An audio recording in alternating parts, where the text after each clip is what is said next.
यह संगीत कार्यशाला अपने आप में एक संपूर्ण योजना जो विद्या भारती उत्तराखंड के द्वारा बनाई गई थी कि संभाग में इससे नैनीताल में जो जो प्रशिक्षण होंगे उसमें पहला जो होगा वो संगीत का होगा। और हमें भली भांति परिचित होना चाहिए कि जो हमारे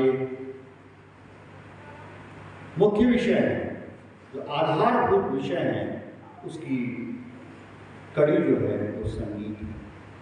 संगीत है तो जीवन है, संगीत है तो मन प्रसन्न है, संगीत है तो हमारा व्यवहार बहुत ही अच्छा है। वो आचार्य का जिसके अंदर संगीत का भाव न हो, यह सृजन राष्ट्रीय स्वयंसेवक संघ और विद्या भारती के कुशल मार्गदर्शकों के माध्यम से निकलता है कि हमारे जीवन में संगीत का होना बहुत आवश्यक है। और जो इस तरीके की कार्यशाला चलती है वो केवल कार्यशाला ये है कि हमारे जीवन में जो जंग लग जाती है उस जंग को हट करके हम फिर से चमकते हुए दिखाई देते हैं।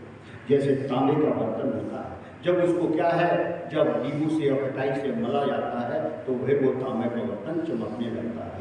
तो इस तरीके से जो विद्या भारती का जो यहाँ पे कार्यशाला रखी गई है वो केवल आपको चमकाने के लिए रखी गई है कि आप सब तथ्य हैं, लेकिन इन बातों को ध्यान में रख करके कि हम कार्यशाला में आए हैं, कुछ नया सीखे, नया सृजन किए हैं। वंदना प्रार्थना में अंतर क्या है, सुर क्या है, ताल क्या है, और साथ में हमारा भाव छात्रों के संग कैसा हो, इस चीज को हम लोगों ने यहाँ पे भली भांति सुना है।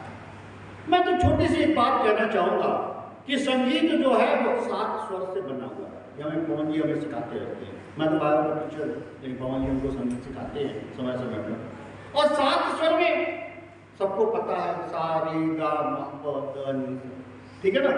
तो 7 स्वर है, तो पहला स्वर जो है वो बोलता है कि हमें सरल होना, स से सरल होना। उसके बाद क्या है, रे है, तो रे से मतलब होता है कि हर समय हमें रोचकता पूर्ण वातावरण रखना।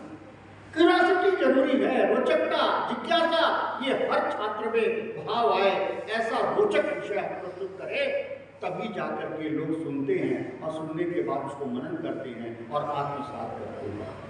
ठीक उसके बाद क्या है, सा रे गा। गा से मतलब है संगीत बिना गायन अधूरा। गायन यदि होगा, स्वर होगा, हमारे पवन जी जैसा स्वर होगा तो हर व्यक्ति मंत्रमुग्ध होकर के सुनेगा। और जब स्वर अच्छा होता है तो मन जो है प्रसन्न होता है, आत्मा प्रसन्न होती है, चेहरा प्रफुल्लित रहता है, हम खुश होते हैं। कभी किसी व्यक्ति को उदास मन से गजल तो सुनते देखेंगे, शायरी करते देखेंगे, लेकिन उसकी आत्मा जो प्रसन्न होती है वो तो आनंद की स्वरूप है, वो गाकर के ही होगी। तो गायन का बहुत बड़ा रोल है।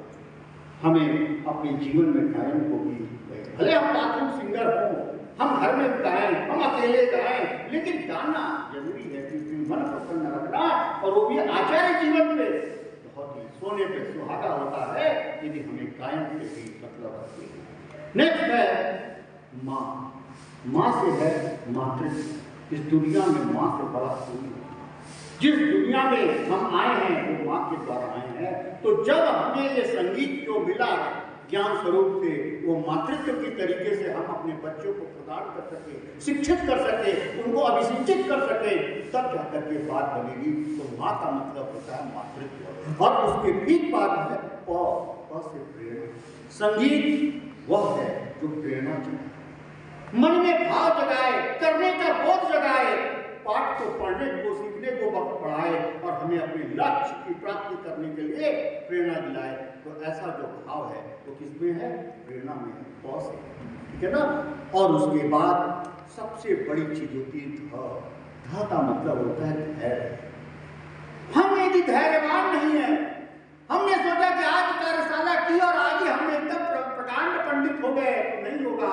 ये सतत अभ्यास का विषय है। संगीत जो है एक दिन में नहीं आता, ये तो सतत अभ्यास करना पड़ेगा, रोज मांझना पड़ेगा, रोज हमें अभ्यास करना पड़ेगा, जिसको शब्द कहते हैं रियाज करना पड़ेगा, तब जाकर के भावनाएं निकलती हैं और हम आगे बढ़ते हैं। और उसी क्रम में जो है ना से आता है तो नी है, सारे गामा और नी से है निस्वार्थ। संगीत एक ऐसा भाव है जिसने सीख लिया वो निस्वार्थ।